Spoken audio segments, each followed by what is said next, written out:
What a week. On this video, we are going to discuss women's basketball week 16 AP Top 25. We will start with the AP Top 10, and boy, were there some teams that got exposed. Next, we will discuss the injury report, undefeated teams, the top 25 exit and entries, great matchups from last week, and lastly, games we will be watching this week. But first, we'd like to say thank you for watching Davis Sports Report. So you don't forget, please go ahead and hit the like button and also subscribe if you haven't done so already to help us grow the channel and to get into the algorithm. Okay, so there was a lot of shakeup in the top 10.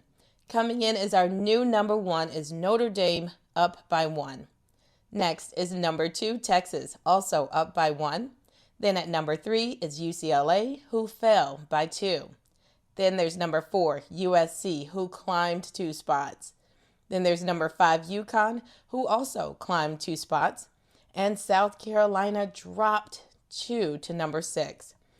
Number 7 is LSU, who dropped 2 as well, and this was a rough week for the SEC. Then there's number 8, Ohio State, who climbed 1. Number 9 is North Carolina, who had a good week and climbed 3. And then there's number 10, TCU, who made it up to the top 10.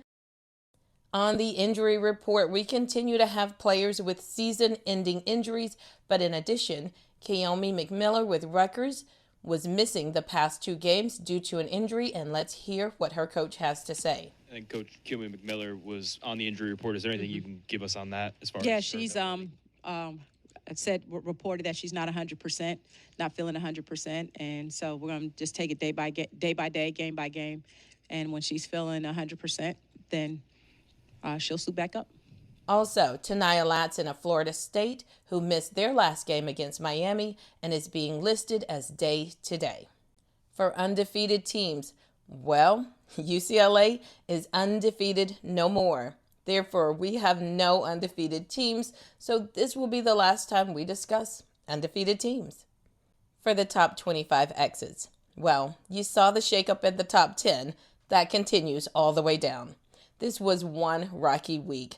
Talk about surprising losses and teams being exposed. The biggest fall was Kentucky, and the biggest jump was Baylor. Exiting are Florida State, that were previously ranked number 23 after being taken down by unranked Louisville last week. And entering is Illinois Illini, that will face both UCLA and USC this week, so enjoy your time on the list as it may be short-lived. Great matchups last week were many, so let's get into them. On Monday, unranked Ole Miss took out number 8 Kentucky, and as we know, Kentucky could usually teach a 3-pointer masterclass, but not so much last week. They were way off. Hassett scoring a goose egg, and Georgia Amore with 15 points and only 1 of 5 from the 3.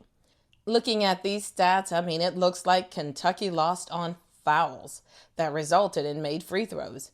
It's a shame to die by free throws, but the season is coming to a close, so we will likely see very bizarre things. On Tuesday, number 25 Baylor took out number 18 West Virginia and got that massive 6-point leap on the AP rankings. Baylor's Arianette Von Lee had a great game, putting up 21 points, followed by Bella Fauntleroy with 15 points, while holding West Virginia's Sydney Shaw to only 7 points. On Thursday, number 6 USC upset the number 1 ranked UCLA. UCLA's first defeat of the season. Recall, it was UCLA that upset the number 1 South Carolina early in the season, but Juju Watkins was on a mission to prove that she's not overrated, as many people like to call her. And, well, I'm not sure what you guys think, but her stats against the number 1 team in the nation proved that she understood the assignment. Juju had 38 points, 11 rebounds, 5 assists, 1 steal, and 8 blocks, compared to Betts, who had 18 points, 13 rebounds, 2 assists, and 1 block. In week 14, UCLA had the block party, but last week it was all USC with a total of 13 blocks in this game. Also on Thursday, number 3 Texas put that 1-2 punch on Kentucky, losing me $10. Yes, I was foolish enough to bet on Kentucky, but that was before they lost to Ole Miss.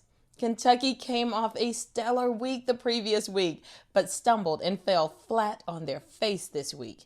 In this game, Amore had 0 of 3 three-pointers, and the team was 3 of 15 overall. I mean, what is going on, y'all? Are your arms tired? If so, you should have let me know so I could have kept my $10 in my pocket. Madison Booker and Kayla Oldacre had 19 points each. On Sunday, which was the day most of us were waiting for, number 3 Texas continues to dominate the SEC, taking down number 5 LSU, which I'm sure upset some of our subscribers. Godiva K says LSU is about to surprise a lot of folks. Keep doubting them because they can take the SEC. Watch them beat Texas. Okay, LSU fans, I love the love that you have for your team. I need y'all to jump into the comment sections and let me know what I missed. What happened here?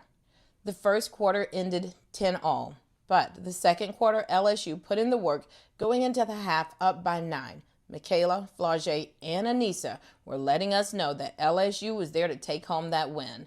But the second half, the tides turned.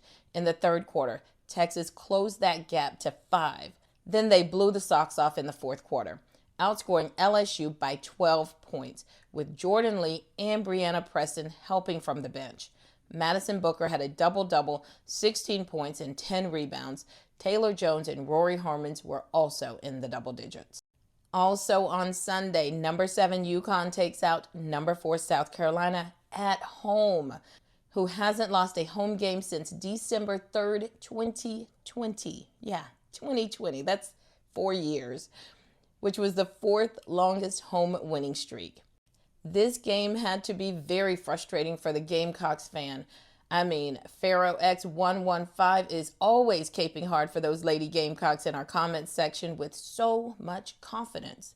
But at the end of the day, South Carolina simply could not hang. The Huskies were firing on all cylinders, outscoring the Gamecocks every quarter, going into halftime up by 22, with Coach Staley only calling 1 timeout in the first half.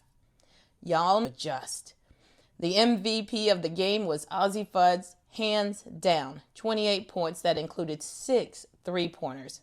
Second was the number 1 recruit, Sarah Strong, with a double-double, 16 points and 14 rebounds, compared to South Carolina, where the number 2 recruit, Joyce Edwards, well, she did her part, with 17 points and 5 rebounds. Other than Malaysia Full-Wiley contributing 11 points, and other than that, nothing much to see from the Team Lady Gamecocks. I'm not sure what they need to do to get this back on track this season. I mean, next year, they definitely need to recruit a big, but you guys let me know in the comment section, what can they do to get back in the game this season before SEC playoffs and March Madness? Lastly, on Sunday, number 12 North Carolina takes out number 10 North Carolina State by 1 flippin' point. North Carolina State jumped out in the first quarter, securing a 7-point lead, but the second quarter was horrendous. The Wolfpack only scored 4 points to UNC's 18, putting them down by 7 going into the halftime. They rallied in the third and fourth, outscoring the Tar Heels, but couldn't make it over the hump, ultimately losing by 1. Renita Kelly of North Carolina was the bright spot on the offense, putting up 23 points, and Maria Gakdeng held it down on defense with 10 points, 8 rebounds, 1 steal, and 2 blocks. Whew, that was a lot. Now on to the games that we will watch next week.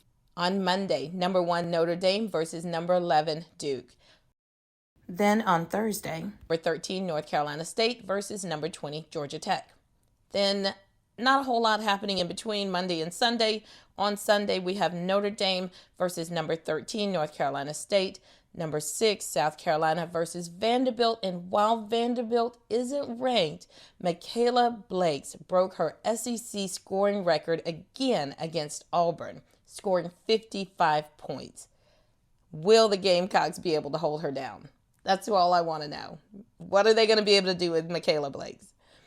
Now, our questions to you guys for this week is, did the pollsters get it right? Are you guys good with Notre Dame being number 1? And how about the other top 25? Drop down in the comments section and let us know your thoughts. We want to thank you so much for watching. If you didn't already hit that like button, do it now. Do it now. We really need your help to get into the algorithms, and we appreciate you guys so much. Have a great one, and we will see you on the next one. Goodbye.